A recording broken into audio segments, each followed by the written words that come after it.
What's going on, everybody? This your boy DJ Anonymous with episode 3 of Sports, Biz, and Music, the podcast. Today I got a special guest. I have an artist from Connecticut. He's up and coming, and he's like one of the most popular artists in his state, but not just in his state, but like the man's working. You know what I'm saying? So I'd like to introduce y'all to K.O.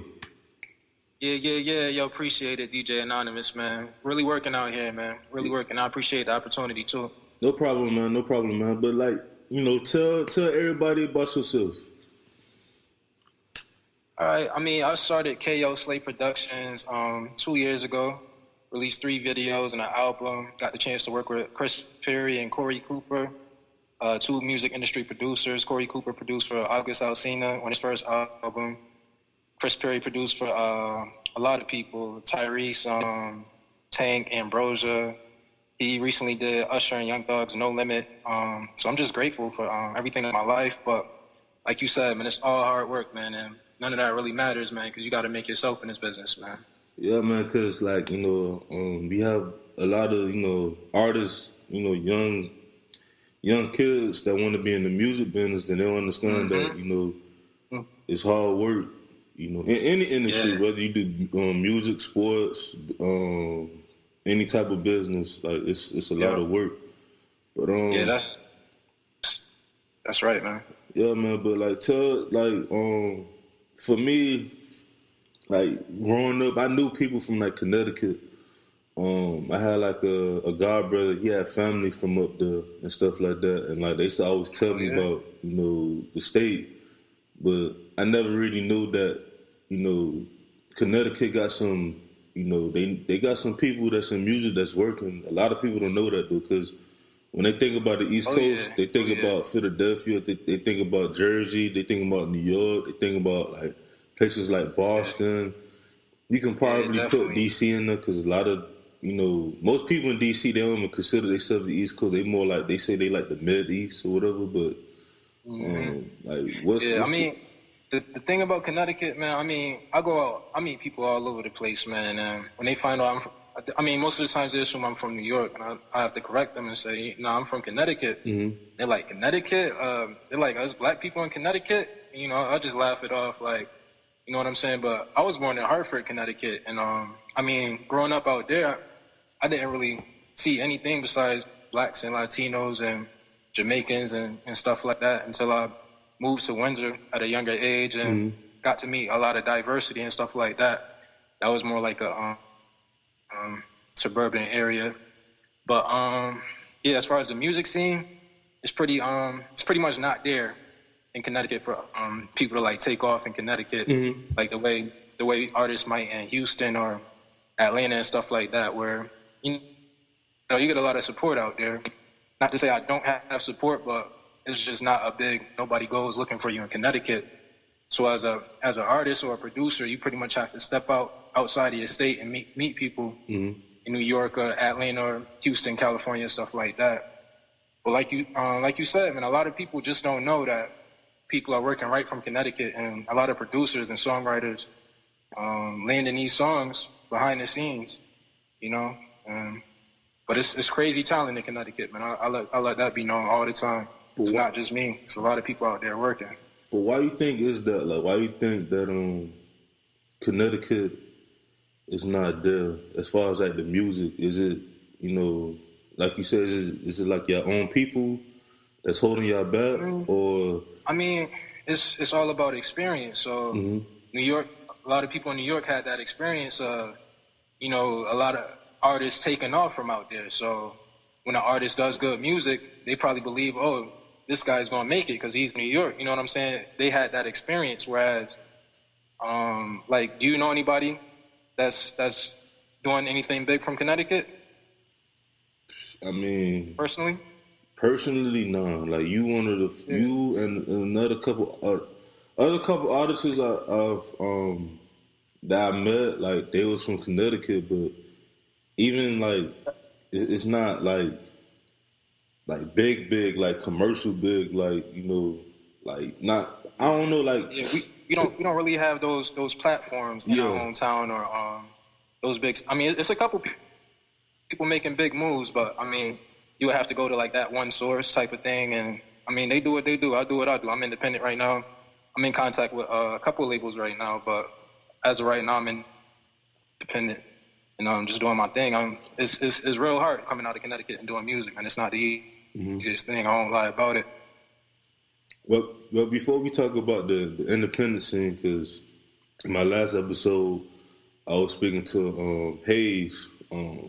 Shout out to him and the whole TGT. We was talking about like the pros about being independent, but I want to talk about like what made you want to get into music. Music, man. Growing up, my first love was sports, man. I love basketball. Okay. And in fifth grade, man, my whole life I told my mom, I made her promise, man, sign me up for the team. It costs $100 for your sneakers and your outfit to go on the All-Star team. And then when the time came, she didn't sign me up. So I was like crushed as a kid, so I just got real bad. I started getting into a lot of fights. I couldn't play sports. I'm sitting there watching people play sports, thinking I'm better than them. So I just used to beat people up, get in trouble. And then in high school, I started playing football. And we spoke before. I told you 3 people that went to my high school actually made it to the NFL. Yeah. Demetrius Cafe played for the Chargers. Terrence Knighton played for. They were calling him the best defensive tackle in the league at one time. He went to the Super Bowl with the Denver Broncos. And Chris Baker is still playing with the Tampa Bay Buccaneers now. He's their starting defensive tackle. He was the defensive player of the year for the Washington Redskins. So growing up playing with these dudes, like I knew because I was like 3 inches shorter and 100 pounds lighter than all of these dudes. But we all played together. We competed together. We competed against each other. We competed with each other.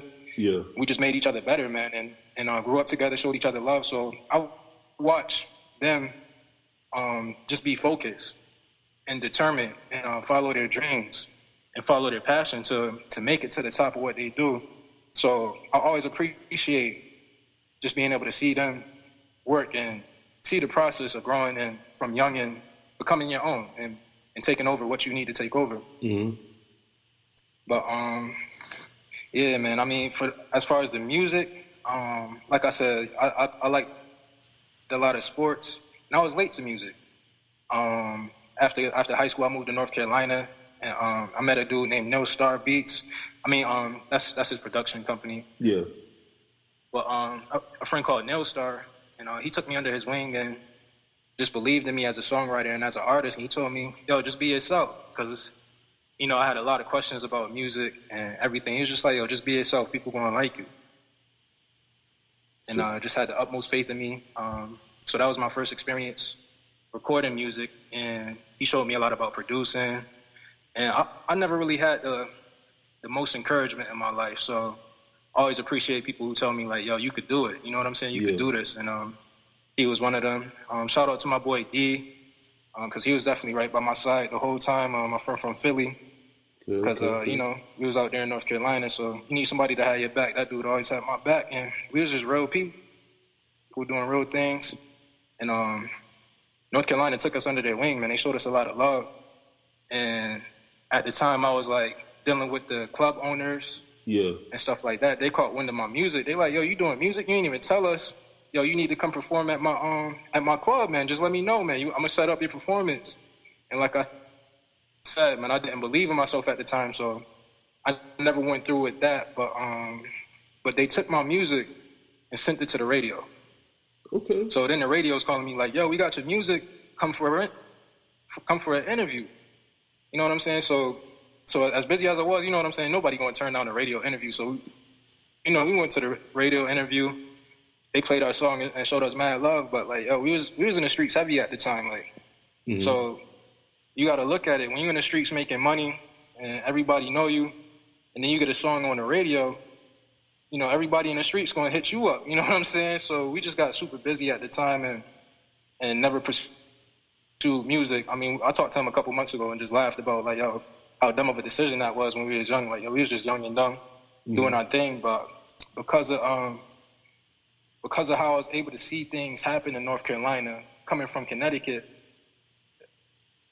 as I got older, I was like, yo, you could really do this music thing. You know what I'm saying? Because, like I said, a lot of people in Connecticut just don't see how things work other places. You know what I mean? Like New York, Atlanta, and stuff like that. So I got the opportunity to see a supportive outlet and group of people that pretty much love my music and took me under their wing, man. So that's how the music thing got started for me.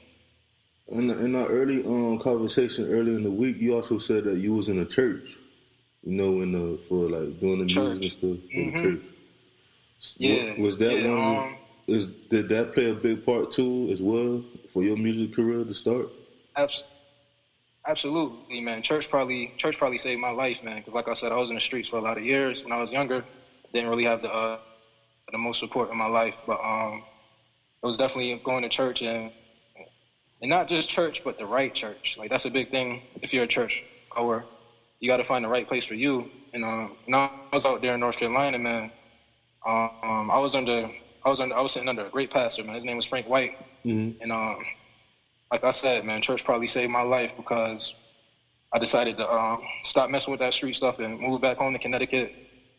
Just get back refocused on legit businesses and making money a legit way rather than all that risky stuff, man. But I wasn't just going to church. I played the drums. Yeah. And so I got to.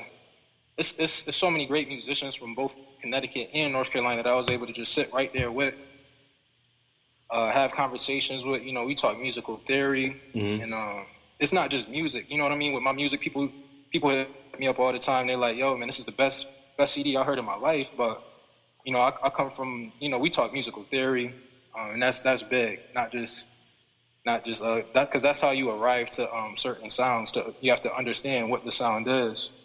So as an artist, I also produce, I songwrite for other artists. So I just feel like there's no limit to the sound that I could make. You know what I mean? If I want something to sound a certain way, it's going to sound just like that. Yeah. And I feel like that's what like no matter what you're good at, if it's basketball, football, if it's Michael Jordan, Michael Jordan going to back you down. He know what he want to do. He want to stick his tongue out. He want to put his leg in your face. He want the ball to go, not touch the rim. And when you're doing things exactly the way you want to do it, that's when I feel like you're good at what you do. You know what I mean? So I'm at the point with my music to where I'm creating something in my head. Like, I want it to come off like this. And I want it to sound like this. I want it to feel like this. And when I'm creating, and it comes out, it feels right just like that. And even as a producer, I'm working with people, and I just see their eyes light up when they realize, like, yo, this is what I wanted it to be. It is that. And it's just a good feeling to be able to give people that feeling, the same feeling that I have, and teach them how to get there and how to repeat it, not just have one good song, but a whole album of good songs. Yeah, because music and sports goes hand in hand, because the fact that you look at teams like the Patriots, I don't like them, but you look at them, you look at the Warriors, you look at who else? The Yankees. You look at all these teams that have had winning, they have that legacy of winning, and you see that every time they win, it's like they use something different. Like, it's something different, that they have. Like, either one year they draft real good, or the other year they draft and then they pick up free agents, and like the chemistry, like, because I always felt that the same thing with music. You gotta have that chemistry, especially when you're working with a producer and you're working with another artist and stuff like that. That you gotta have that chemistry. Once that chemistry is real good, the music is great. So yeah, it's always definitely. It's like definitely. I've been in studio sessions with artists, and like I listen to their music and they play it over and over again. That's like, when you in football or basketball, you watch film. You just sit there for about a few hours just game planning and stuff, because you want everything to go good the next game, or the next performance. You know what I'm saying? So, it's absolutely chemistry. chemistry, and just like you said, game film. I remember I was doing a performance